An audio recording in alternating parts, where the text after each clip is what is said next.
O Senhor esteja convosco. Ele está no meio de nós. Proclamação do Evangelho de Jesus Cristo segundo Mateus. Glória a vós, Senhor.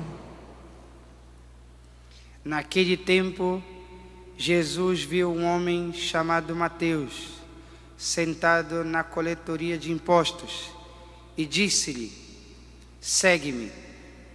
Ele se levantou e seguiu a Jesus. Enquanto Jesus estava à mesa em casa de Mateus, vieram muitos cobradores de impostos e pecadores e sentaram-se à mesa com Jesus e seus discípulos. Alguns fariseus viram isso e perguntaram aos discípulos: por que vosso mestre come com os cobradores de impostos e pecadores? Jesus ouviu a pergunta e respondeu: aqueles que têm saúde não precisam de médico, mas sim os doentes. Aprendei, pois, o que significa: quero misericórdia e não sacrifício. De fato, eu não vim para chamar os justos, mas os pecadores. Palavra da salvação. Glória a vós, Senhor.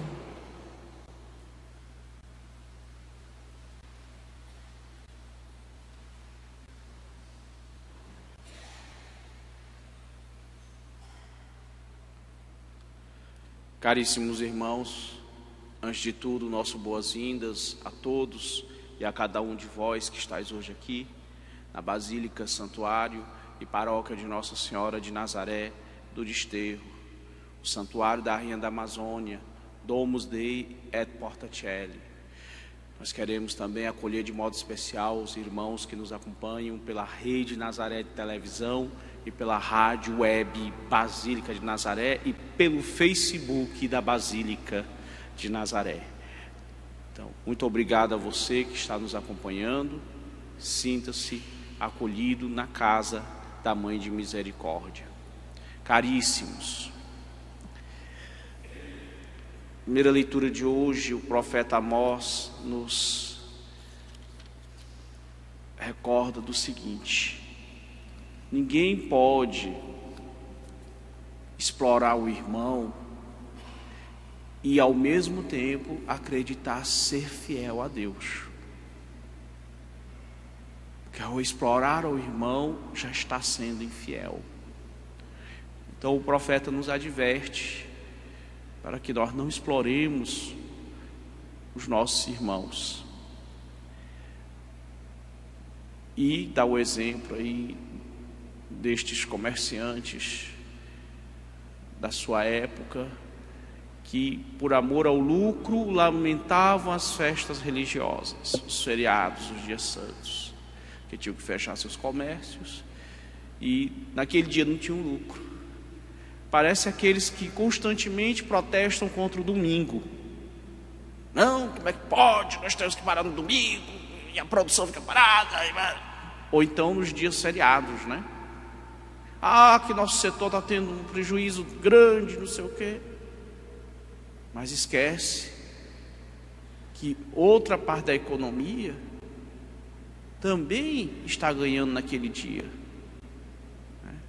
O pessoal das artes, né? Cinema, teatro, o pessoal dos bares, dos lanchonetes, dos restaurantes,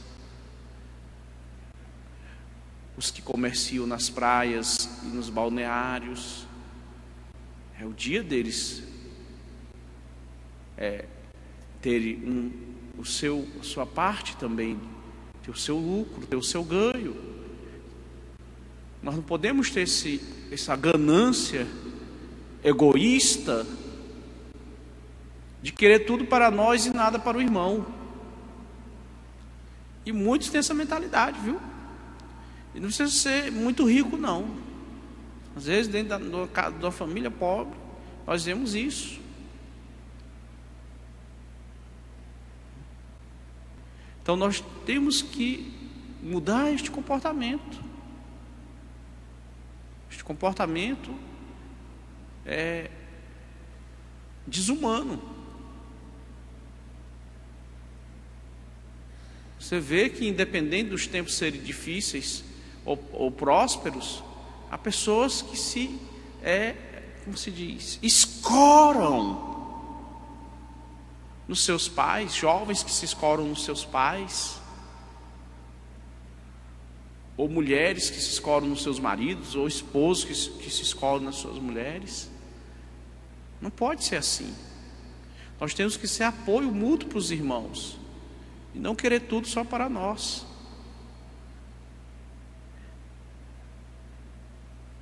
Então grita, brada contra os céus, tanto aqueles que exploram na macroeconomia, né? Empresários inescrupulosos, ou administradores públicos corruptos, como também brada aquele que põe seus filhos para mendigar. Isso também contraria a Deus. Isto também é falta de viver segundo os mandamentos. Isso é uma cegueira materialista. O pontífice emérito, o veneradíssimo Bento XVI, no seu documento Caritas in Veritate, nos recorda que a economia não dispensa a ética. A economia não dispensa a moral. Não dispensa o compromisso ético e o compromisso social. Não podemos ter uma economia que despreze o homem, o ser humano, e especialmente os mais pobres. Aquilo que parece troco para você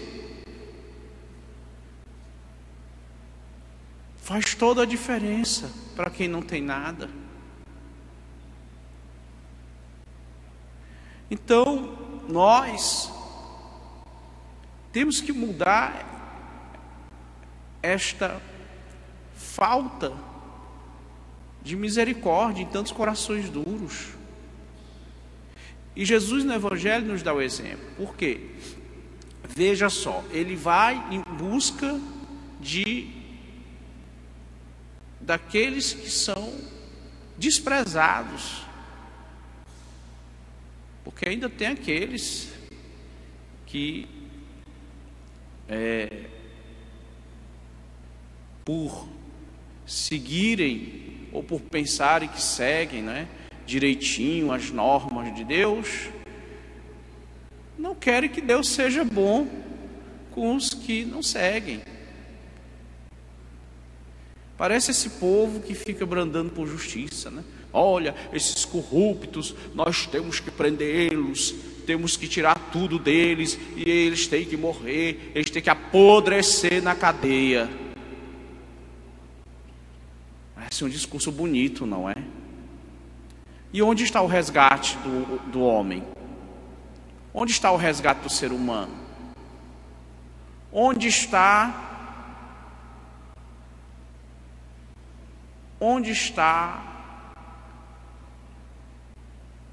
uma nova oportunidade para os que erram? Quando Jesus nos recomenda que nós devemos dar 70 vezes 7 essa oportunidade. Então, o que nós vemos aqui no Evangelho e na primeira leitura é a condenação de dois pecados capitais que são terríveis. A soberba, o egoísmo. Tudo para mim, nada para o outro. Todas as bênçãos de Deus para mim e nada para o irmão. Segundo, a avareza, a ganância desmedida. A ganância, a ambição desmedida, ou seja, que não tem limite. Daqueles que dizem, eu não medirei sócios para subir, e não verei em quem eu terei que pisar para chegar aonde eu quero. A falta de freio ético e moral, a falta de temor a Deus, mais do que temor, a falta de amor mesmo a Deus, porque quem ama a Deus não explora o irmão, e quem ama a Deus procura resgatar o irmão. E foi isso que Jesus foi fazer. Porque Mateus era um publicano. O que era um publicano? Um coletor de impostos. Mas quando a gente fala coletor de impostos, para nós é um funcionário público, não é? No caso do Império Romano, os romanos já tinham inventado o que nós chamamos hoje de terceirização. O que eles faziam? Eles davam a concessão da cobrança de imposto para particulares. Então estes empresários, os publicanos, eles compravam. Exemplo, nós esperamos arrecadar $1 bilhão em impostos do estado do Pará. César quer 1 bilhão de impostos. Aí o empresário ia lá e pagava antecipadamente esse 1 bilhão, está aqui. E César diz, pronto, te vira. O que você vai fazer para cobrar imposto desse povo é contigo. Eu não quero nem saber. E aí, estes empresários iam com toda a gana, não é? Tinham que recuperar o dinheiro investido, 1 bilhão. Né? E muitas vezes, na ganância, acabavam explorando as populações. Então ele arrecadava 2 bilhões, 3 bilhões e tirava o lucro. Então veja, por que Mateus não era bem visto? Porque ele era quase que fazia quase que extorsão. Não era simples cobrança de imposto, era uma extorsão. Embora hoje no Brasil nós vivamos, não é? A extorsão fiscal, uma carga fiscal, uma verdadeira escravidão fiscal. Né? Interessante, o nosso governo é tão eficiente em arrecadar impostos, né? Consegue pegar o seu CPF, vasculhar a sua vida inteira. Em menos de 5 minutos ele sabe o quanto que você ganha, o quanto que você não ganha, o quanto que você... E não se consegue marcar uma consulta num posto de saúde.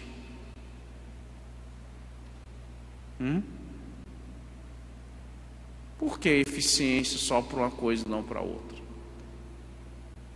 Então veja, é contra este espírito de exploração que a Sagrada Escritura se levanta hoje, esse desprezo a Deus e ao irmão. E Jesus vai chamar Mateus, esse pecador público. Olhe, que horror. Os fariseus vão dizer, ele se assenta com os pecadores. Para os fariseus, talvez estes deviam ser presos e deixados à míngua nas prisões até morrer de fome, não é? Mas Jesus não quer apenas condenar o pecador. Ele quer que o pecador tome consciência do pecado e queira se converter, queira se corrigir. Ele não aponta apenas o meu erro. Ele me diz, olha, tu estás errando e eu quero que tu te consertes. E nós temos que querer nos consertar, corrigir a nossa vida e ajudar os irmãos a corrigirem a sua. É uma tarefa muito difícil, porque você fazer o pecador tomar consciência de que ele está pecando é duro. É duro, é uma tarefa ingrata. A correção, né, que é uma das 14 obras de misericórdia, viu? Corrigir os que erram. corrigir. Padre, evangelizar é apontar os erros dos irmãos, é? Não exatamente como você está pensando. Botar o dedão no nariz do outro e dizer, pecador! Não. É você levar o irmão a tomar consciência de que ele não está fazendo o que agrada a Deus. Que ele está em pecado, e que o seu pecado atinge os seus irmãos. E aí sim, fazer o despertar dele para ajudá-lo a superar o pecado na sua vida. Não é uma tarefa fácil. Você já tentou tirar um drogado da droga? Pergunte para as famílias que têm drogados e alcoólatras ou fumantes. É terrível. Você já tentou tirar um irmão, um pai do adultério? É uma tarefa difícil. Você já tentou resgatar um mendigo, tirar um mendigo da rua? É uma tarefa dificílima. Que primeiro, a maioria deles já está mentalmente comprometida. Segundo, eles perdem a noção de sociedade. Então, resgatar os pecadores, cuidar dos pecadores, é uma tarefa hercúlea. É uma tarefa que exige realmente um amor a Deus e ao próximo, exige um desprendimento de si muito grande para ser agente da misericórdia de Deus, como Jesus o foi. Por isso que Jesus disse, eu vim para os enfermos. E o interessante, quando a gente fala nos enfermos que Jesus trata, nós esquecemos de uma categoria. Nós falamos em cego, em aleijado, em pecadores públicos, em prostitutas. Mas tem uma categoria que Jesus também trabalha para resgatar. Sabe qual é? O fariseu. Jesus também está curando os fariseus da soberba. E eles têm os dois piores tipos de soberba: a espiritual e a intelectual. E Jesus está ali tentando curar eles também. Eles também são chamados ao banquete com Jesus, mas muitas vezes não querem. Então, meus irmãos, vamos aprender de Jesus, que é manso e humilde de coração e resgata todos os pecadores, todos os tipos de pecadores. Louvado seja nosso Senhor Jesus Cristo. Para sempre seja louvado.